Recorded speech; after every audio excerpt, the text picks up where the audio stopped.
When Britain went to war against Nazi Germany in September 1939, her whole empire loyally followed her. From countries all over the world, men and women were taken to fight many thousands of miles from their homes for a land which they had never visited against enemies about whom they knew little. But none of them ever queried the reasons for doing so, and none proved more steadfast and gallant than the troops from two of the most remote outposts of the empire, Australia and New Zealand. Few countries contributed more proportionately, their small populations providing a ready supply of men who swiftly gained a worldwide reputation, not only as superb fighting troops, but as rugged individualists. The story of the Anzacs, as these gladiators became known, is one of the least told, but most stirring of World War II. A quarter of a century earlier, when Britain declared war on Germany and Austro-Hungary in 1914, Australia and New Zealand had only recently become self-governing nations, Australia in 1901, New Zealand 6 years later. Both immediately sent units to fight in Europe and against Turkey, which had joined the Central Powers.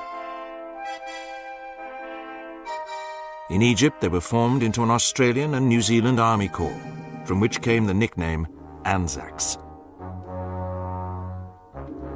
During the Gallipoli campaign in 1915, the Anzacs fought as national units for the first time in their history. This searing experience first gave Australia and New Zealand a sense of their own identity as independent countries. The Anzacs then fought on the Western Front in France and Flanders. There they played a leading part in the final victories that ended the war in November 1918.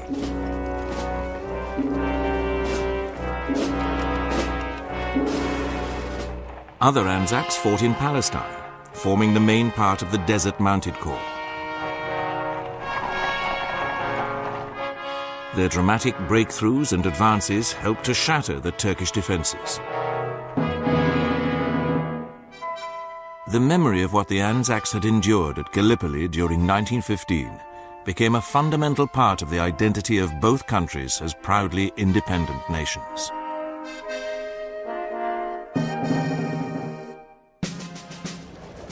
Australia and New Zealand were just as ready to help Britain in 1939 as they had been in 1914.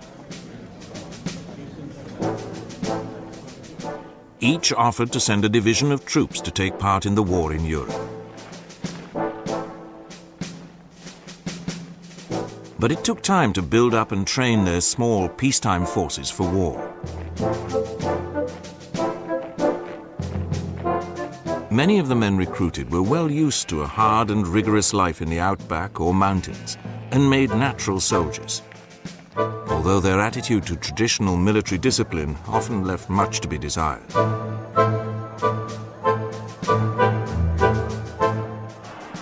The 6th Australian Division eventually sailed in January 1940.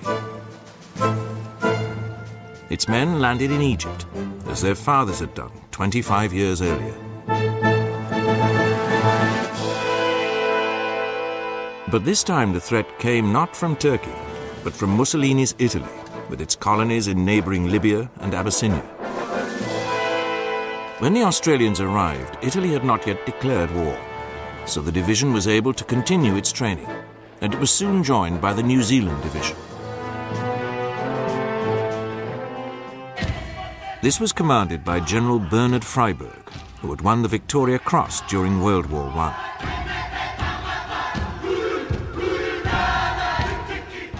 Most of his troops stayed with the Australians in Egypt, but one brigade was sent on to strengthen the forces defending Britain against German invasion.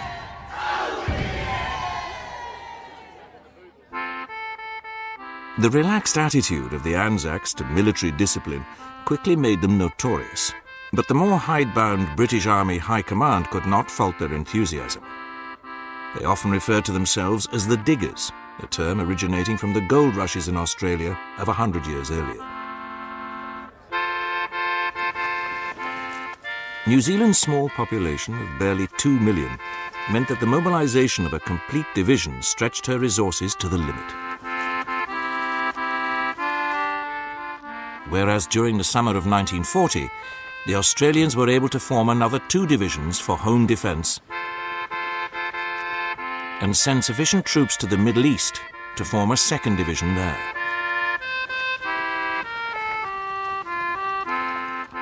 The 9th Australian Division came into being in Palestine at the end of the year. In June 1940, Mussolini finally brought Italy into the war, and the Middle East became an active theatre.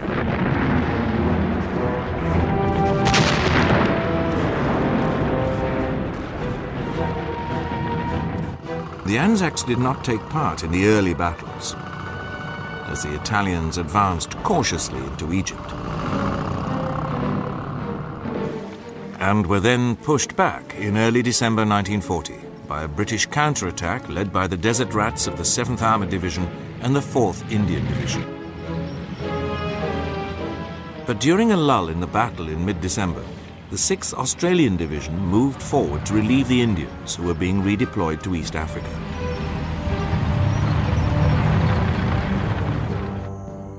The Anzacs were about to have their first taste of combat.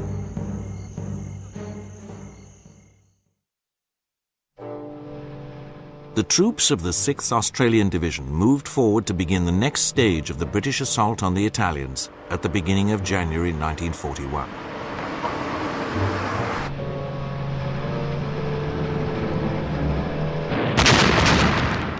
Their first task was to capture the Italian-held port of Bardia, just inside Libya.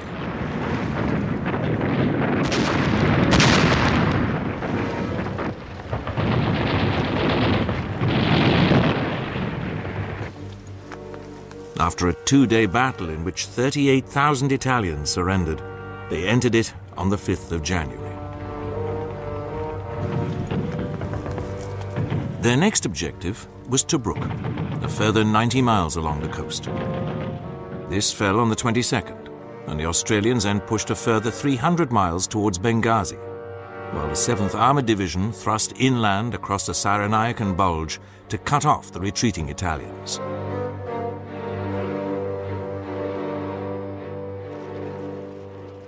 Within a fortnight, a further 20,000 men, 200 guns and 120 tanks fell into British and Australian hands. It was the first Allied ground victory of World War II, and the Anzacs had played a key role. But the euphoria did not last long.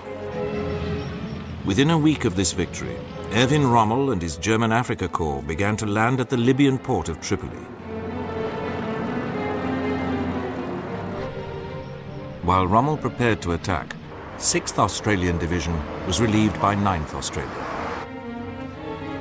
But the 6th had little time to rest, for British Prime Minister Winston Churchill decided to send troops from the Middle East to support the Greeks, who had been fighting an Italian invasion from Albania since the previous November.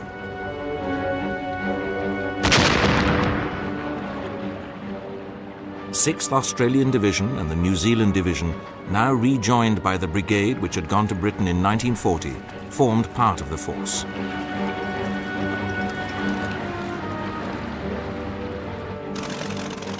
Hitler, keen to secure his southern Balkan flank for his projected invasion of the Soviet Union, invaded both Greece and Yugoslavia on the 6th of April.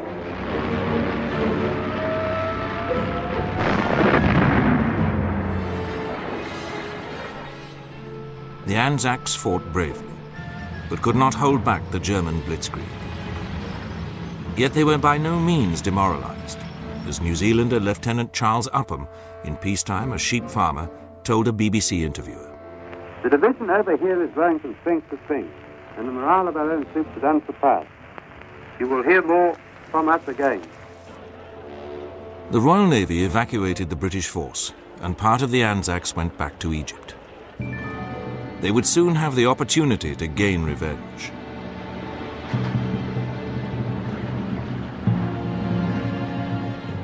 The remainder of the Anzacs was sent to the eastern Mediterranean island of Crete, which was the obvious next target for the Germans. Bernard Freyberg, the commander of the New Zealand division, was put in charge of the island's defences and was convinced that the main attack would be from the sea.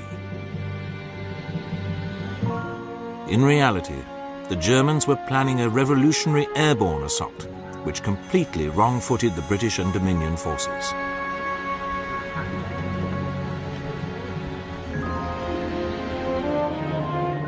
They were dispersed along the northern coastline of the island and unable to concentrate quickly enough when the German tactics became apparent.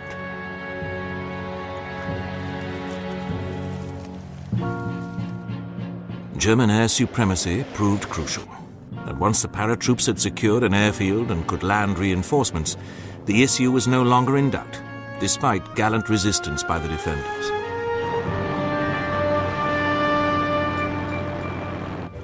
By the end of May, the Germans had secured the island, and the Royal Navy was forced to carry out yet another evacuation. During the fighting on Crete, Charles Upham, weakened by dysentery, destroyed a number of machine gun posts, almost single-handedly extricated a company that had been cut off, and repulsed numerous German attacks. He was awarded a well-deserved Victoria Cross.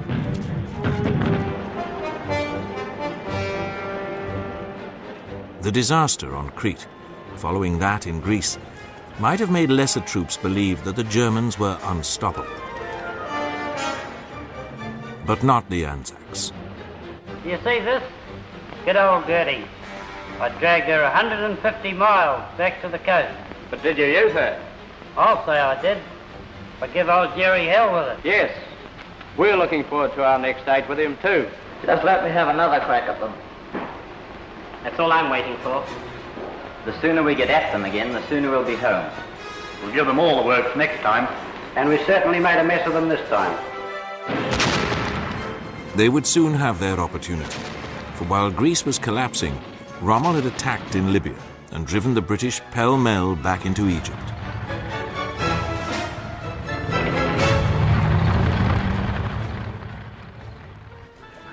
During the retreat, General Leslie Morshead, commander of the 9th Australian Division, was ordered to hold the port of Tobruk at all costs. Morshead had some 31,000 troops, including his own division, a brigade from 7th Australian Division and a British armoured brigade. By the 11th of April, Tobruk was totally cut off.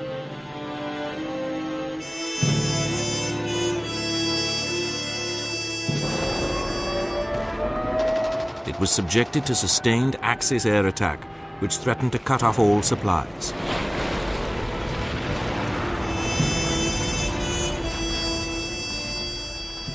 Then, on the 14th of April, Rommel launched a major assault against the port.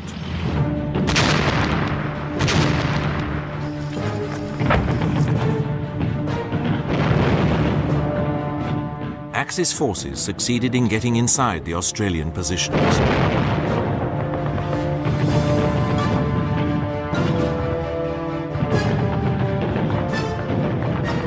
A series of desperate battles followed, and the Germans were eventually driven out.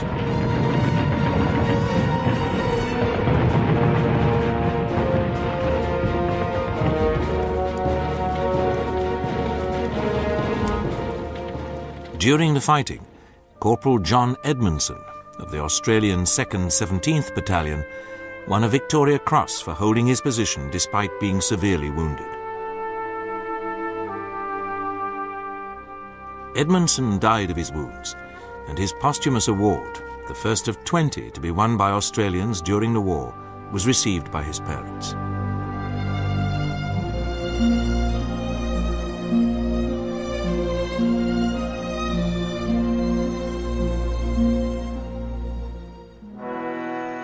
The siege of Tobruk continued throughout the summer of 1941. The beleaguered garrison even produced its own newspaper, which did much to maintain morale.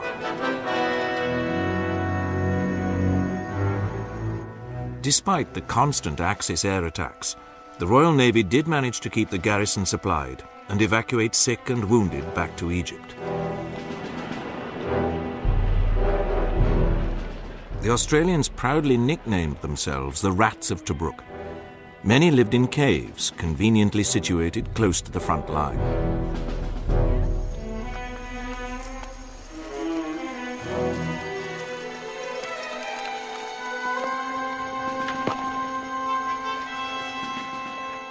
They kept the Axis forces at bay by dominating no man's land through aggressive patrolling. For the Allies, the Rats of Tobruk provided a beacon of hope at a desperate period in the war. The scope of the fighting in the Middle East widened during summer 1941, and the Anzacs became involved in another campaign. Fears that the Luftwaffe was about to begin operating from Vichy French airfields in Syria caused the British to invade the territory in June 1941.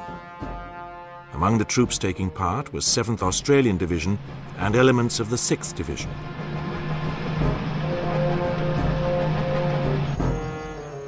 Australian General John Laverack was in overall command. He led the Australians, together with Free French troops and units from the British 1st Cavalry Division, in an advance up the coastal plain. The Vichy French put up more resistance than expected, and there was some hard fighting.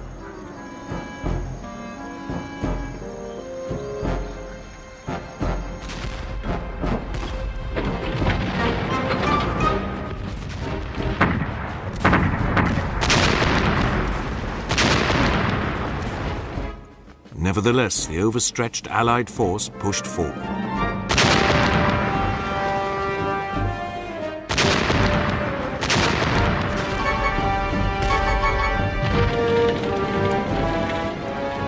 The Australians took Damascus and then advanced towards Beirut.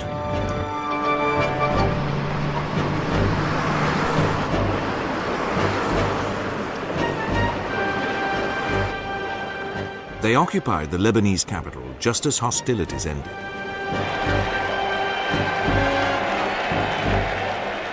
Among the heroes of the campaign was Australian artilleryman Lieutenant Arthur Roden Cutler, who lost a leg during heavy fighting. For several individual acts of bravery, he won a VC. Despite the eventual Allied success in Syria, the siege of Tobruk remained the main focus of attention. Even though the Rats of Tobruk showed no sign of cracking under the strain, the Australian government was becoming concerned that its troops were bearing too great a burden of the fighting. General Sir Claude Auchinleck, the Commander-in-Chief Middle East, was obliged to begin replacing the garrison. In August 1941, the Australian 18th Brigade was relieved by the Free Polish Carpathian Brigade.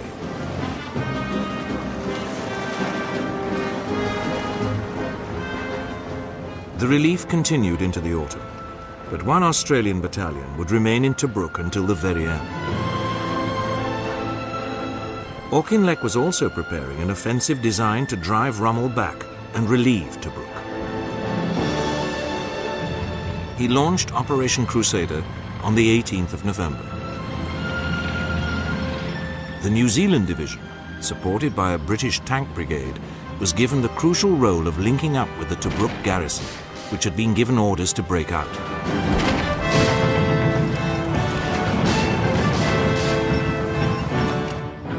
The New Zealanders faced stubborn Axis resistance. But after 8 days fighting, they linked up with some of the troops from Tobruk at El Douda, 20 miles southeast of the port.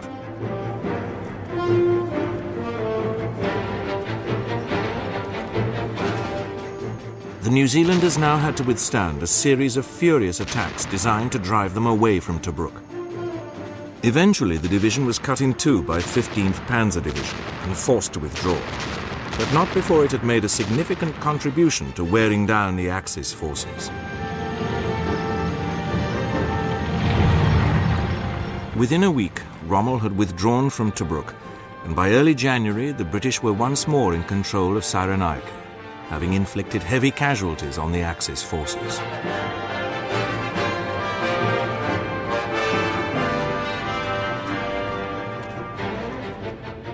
But by this time there had been developments elsewhere, which were to have a dramatic effect on the future of the Australian and New Zealand forces in the Middle East.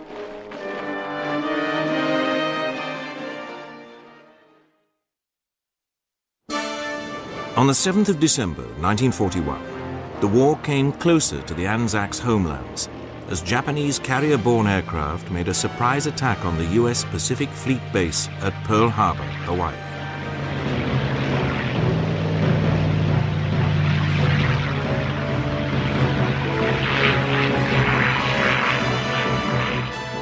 This finally brought the United States into the war, much to the relief of the British.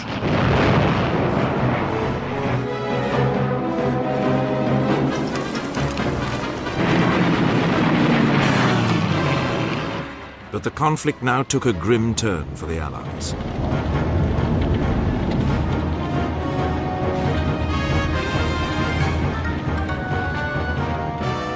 For the Japanese launched immediate invasions of Malaya and the Philippines, as well as US Pacific Islands.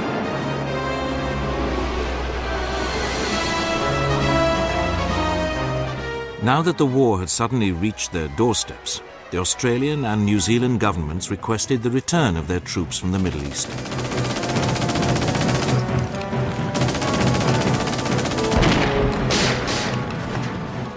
It was the Japanese invasion of Malaya which especially worried Australia.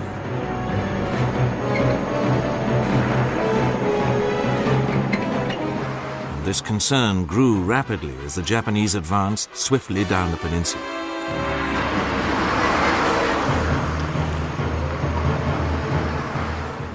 A complete Australian division, the 8th, had been deployed to Malaya earlier in the year, clearly showing how important the territory was reckoned to be for the defense of the Australian homeland.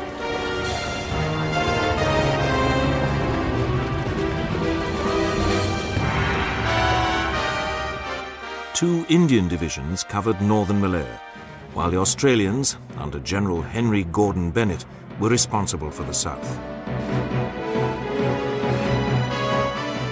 The Japanese were soon driving the Indian troops back. The British High Command had no answer to their use of outflanking moves through the jungle.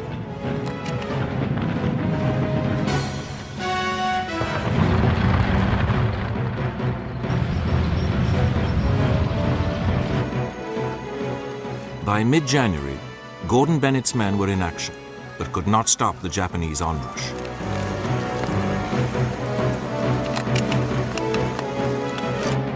At the end of the month, the British forces withdrew to Singapore Island.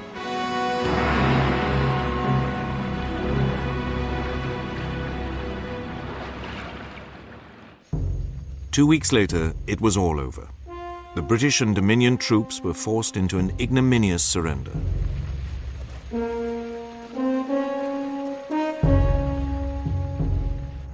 The vast majority of the Australians, together with their fellow British and Indian soldiers, went into captivity.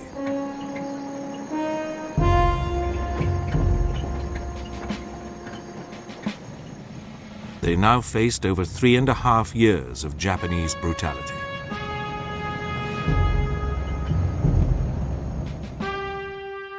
But one man who did escape was General Gordon Bennett, who believed that his experience in fighting the Japanese would be of value in the future. His fellow countrymen thought differently, believing that he should have gone into captivity with his men. Gordon Bennett never held another active command. The fall of Singapore presented a direct Japanese threat to Australia, and this was reinforced by an air attack on Darwin on the 19th of February 1942. 4 days after the surrender of Singapore. The fear that Australia was about to be invaded grew rapidly, and the government renewed its request for the troops in the Middle East to be sent back. The 6th and 7th Australian Divisions returned in March.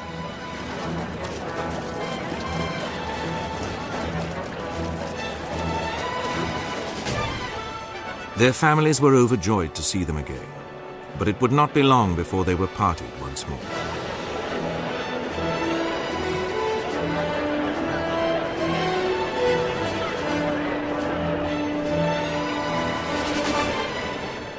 The 9th Australian and the New Zealand divisions remained in the Middle East, but only because the Americans had agreed to send troops to Australia.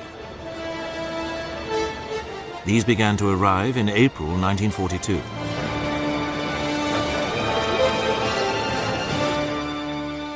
A detachment of 7th Australian Division was immediately sent to Java in the Dutch East Indies, but the Japanese onrush overwhelmed it and other Allied forces in the region. Many Australians refused to surrender, and with the help of the local people began to wage a guerrilla campaign against the Japanese occupiers.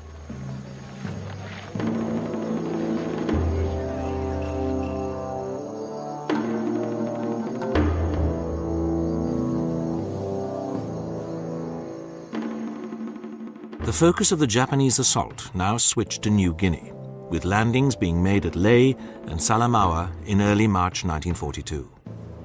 These were accompanied by air attacks on Port Moresby on the southwest coast and further bombing raids against Darwin. At the end of March, the Australian government began a total denial policy in the northern part of the country. Nothing of value was to be allowed to fall into Japanese hands, should they invade, and a vast migration of sheep and cattle was got underway.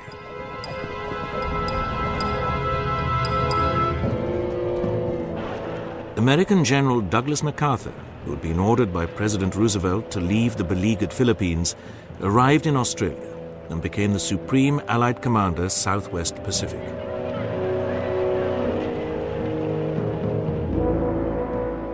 Australian General Thomas Blamey was appointed the Land Force Commander.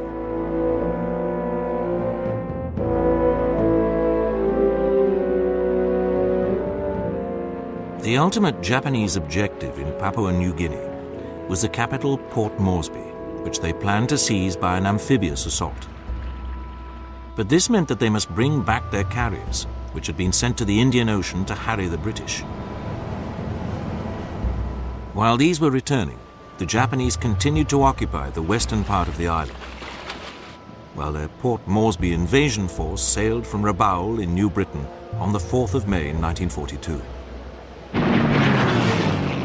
Forewarned of this by their codebreakers, the United States sent a carrier force to intercept the Japanese in the Coral Sea. In the ensuing battle, the Americans had a carrier disabled, while the Japanese lost one carrier sunk and another crippled. It was enough to force the Japanese to cancel the amphibious attack on Port Moresby. But still determined to capture it, they decided on an overland advance along the Kokoda Trail, which cuts through the precipitous Owen Stanley Mountains from Boona on the north coast. The only forces facing them were a partially trained Australian militia battalion and some local Papuan troops. Fighting desperately in the harshest conditions, the Australians were steadily driven back. As General Blamey later explained, both sides had underestimated the terrain. He thought it was easier, this going over the mountains, than he'd realised. I don't think anybody could realise what these Owen Stanleys were like unless they'd walked them. You stand up there and you look right down what the troops called the Golden Stairs, steps cut in the hillside, and you see them going up on the other side. And then you have a succession of steep hillsides to go down and up, and it's terribly hard going.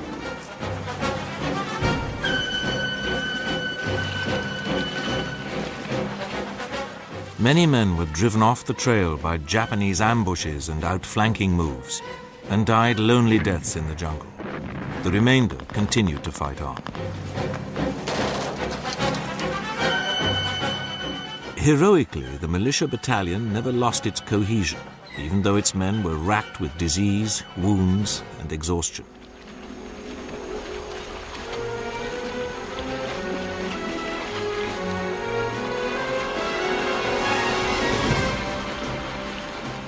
The lives of many were saved solely through the dedication of their Papuan porters.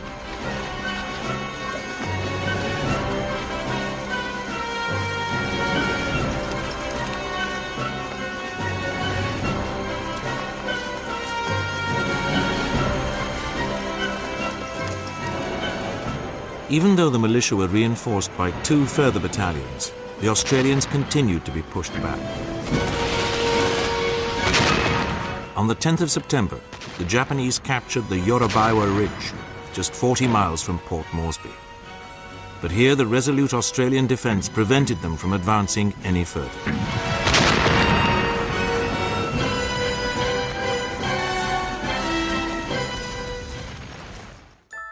Meanwhile, intelligence sources warned MacArthur of an impending Japanese landing at Milne Bay.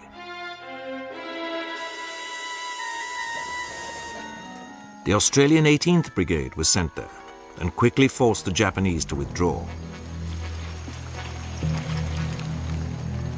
By now, the Japanese on the Kokoda Trail were suffering from disease and overstretched supply lines and began falling back.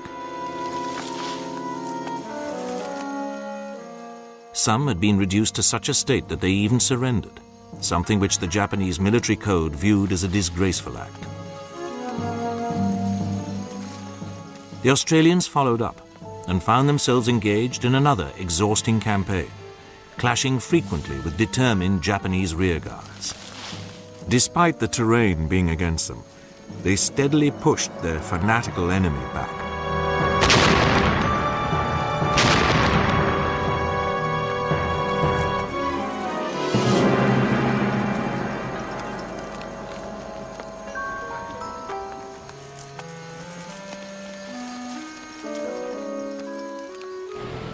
Meanwhile, US troops had been landed near Buna and drove the Japanese away from their base at the northern end of the Kokoda Trail.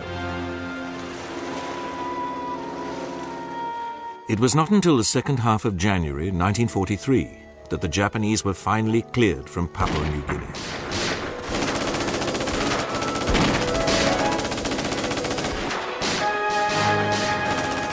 Over 2,000 Australians were killed or wounded during this toughest of campaigns, and some 9,300 went down with malaria and other diseases. While the Australians were fighting back in New Guinea, US Marines had landed on Japanese-held Guadalcanal in the Solomons in August 1942. It took 6 months of desperate fighting on Guadalcanal before the Americans were securely established in the Solomon Islands. And their success made the Japanese even more determined to hold on to New Guinea and the rest of the Solomons. In June 1943, Supreme Allied Commander General Douglas MacArthur set in motion Operation Cartwheel. Its ultimate aim was to isolate the main Japanese base in the southwest Pacific, Rabaul. A major strand of the plan was landings along the coast of Papua New Guinea. First, US and Australian aircraft had to gain air supremacy over the region. Then, 9th Australian Division, fresh from being refitted and meeting the jungle for the first time after its long campaign in the Middle East, landed east of Lae.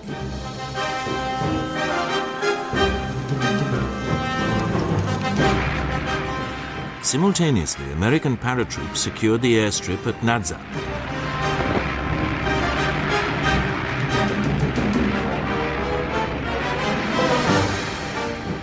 7th Australian Division was airlifted in.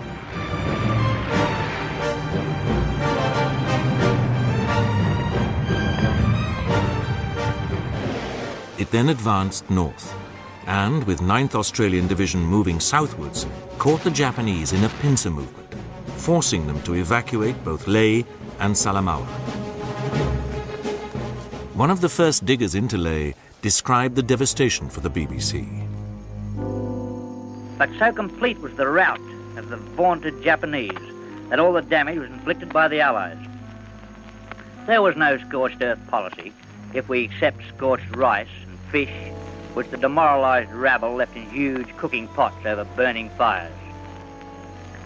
American bombing and Australian shells caused the damage.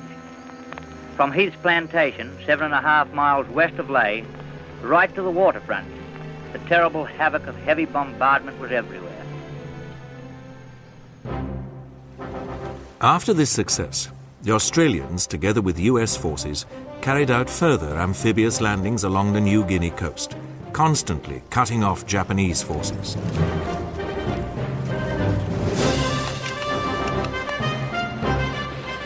New Zealand had now formed a second division, confusingly numbered the third, and this began operating in the southwest Pacific. During the latter half of 1943, it took part in seizing a number of islands from the Japanese, including Vella La Vella, the Treasuries, and Green Island. As the war in the Pacific swung decisively in favor of the Allies, and the Anzacs played a major role in the southwestern theater of war, the forces that had remained in the Middle East had been through equally dramatic times.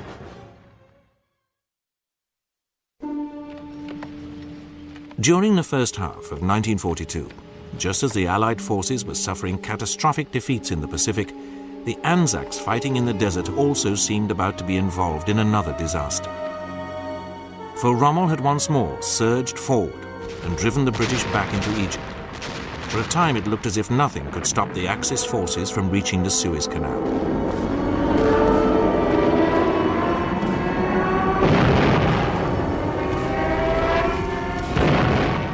The British had constructed a defense line at El Alamein, from the Mediterranean coast in the north to the virtually impassable Qattara Depression in the south.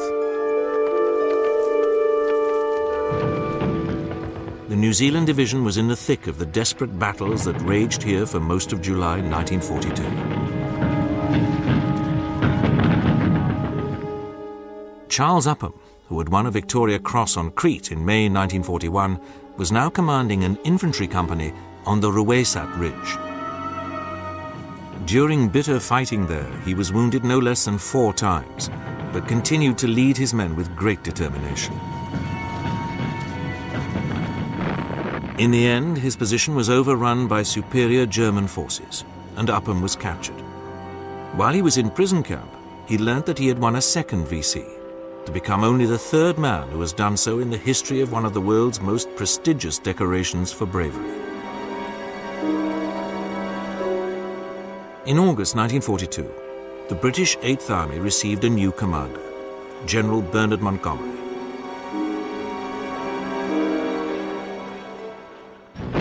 In October, he went on to the offensive against Rommel at El Alamein.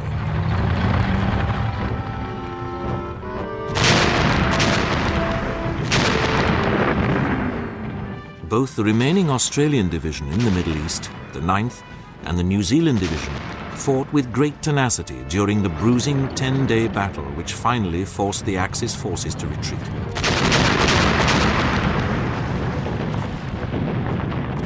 But after this, their ways parted. The Australians were withdrawn to refit, and in February 1943 returned home to boost their country's forces in the southwest Pacific. The New Zealand division fought on in the desert as one of the leading formations in the pursuit of Rommel across Libya.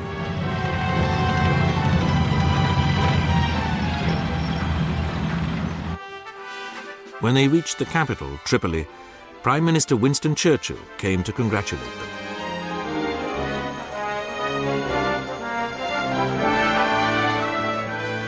He addressed the division and paid them a very special tribute. And we of the British Isles, our hearts go out in gratitude to the people of New Zealand who have sent this splendid division to win glory across the ocean.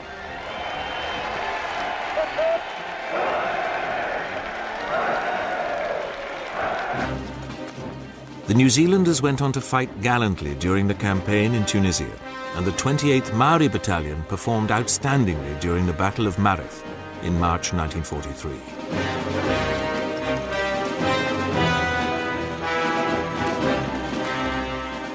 Montgomery tried and failed to break through the main Axis defense line in a series of night assaults.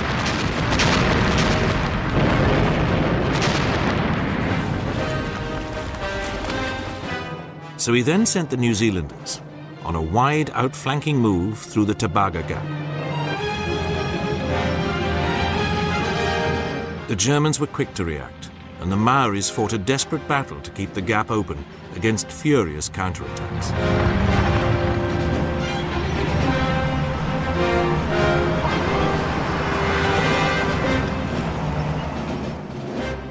"25-year-old Lieutenant Mao Nui Akiwi Ngarimu and his platoon held a key position for 24 hours.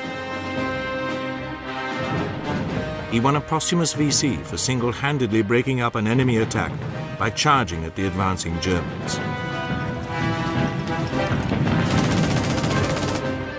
The New Zealanders took part in the final defeat of the Axis forces in Tunisia in May 1943 and were then withdrawn to refit.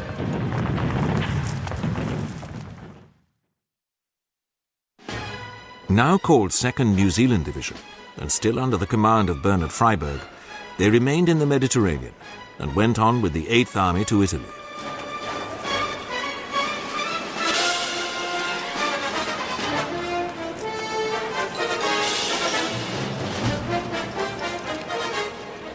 There the division took part in the grim battles for Monte Cassino in early 1944, as the Allies tried to penetrate the formidable German defences of the Gustav Line in the mountains south of Rome.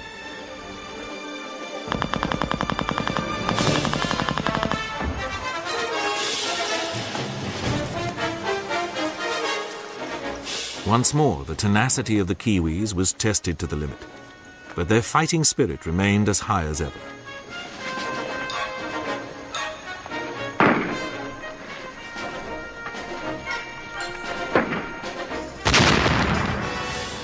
The New Zealanders then took part in the advance up the eastern side of Italy and were involved in the breaking of the final main German defensive position, the Gothic Line, in April 1945. The division liberated the historic Italian city of Padua and finished the war in Trieste at the head of the Adriatic. Since autumn 1942, they had advanced over 2,000 miles across North Africa and up through Italy, with Bernard Freyberg still at their head.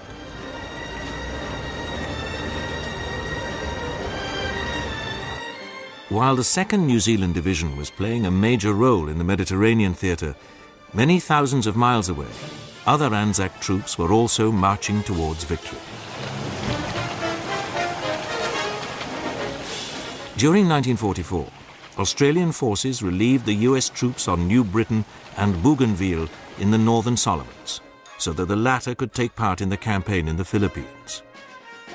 And in the summer of 1945, Australian forces were committed to the liberation of Borneo in the Dutch East Indies. The 7th Australian Division landed on Tarakan Island off the Borneo coast on the 1st of May. Japanese resistance remained bitter, and not until June was the island secured.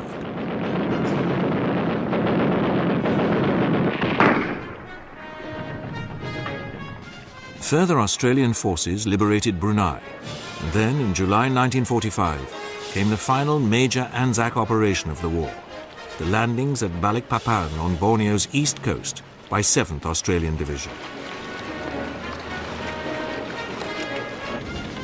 They quickly closed on the port and secured it after a final fierce battle with the Japanese.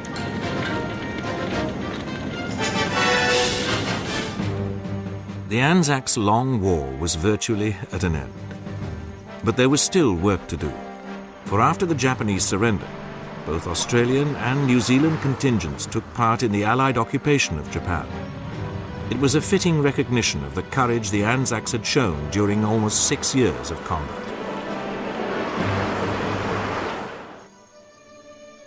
But amid the triumph, it should never be forgotten that for more than 3 years, other Australians had to show courage of a different kind. These were the men who had been captured by the Japanese during the dark days of early 1942. They had endured unspeakable horrors, but those who survived never allowed their spirit to be broken. Their homecoming, after all they had been through, had a special poignancy.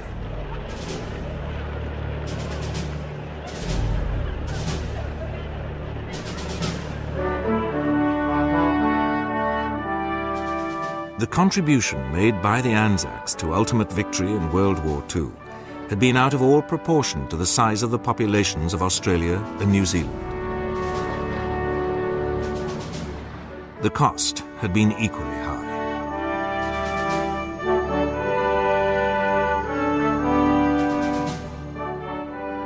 Australian troops suffered over 40,000 casualties, with nearly 23,000 killed. New Zealand had 22,000 killed and wounded.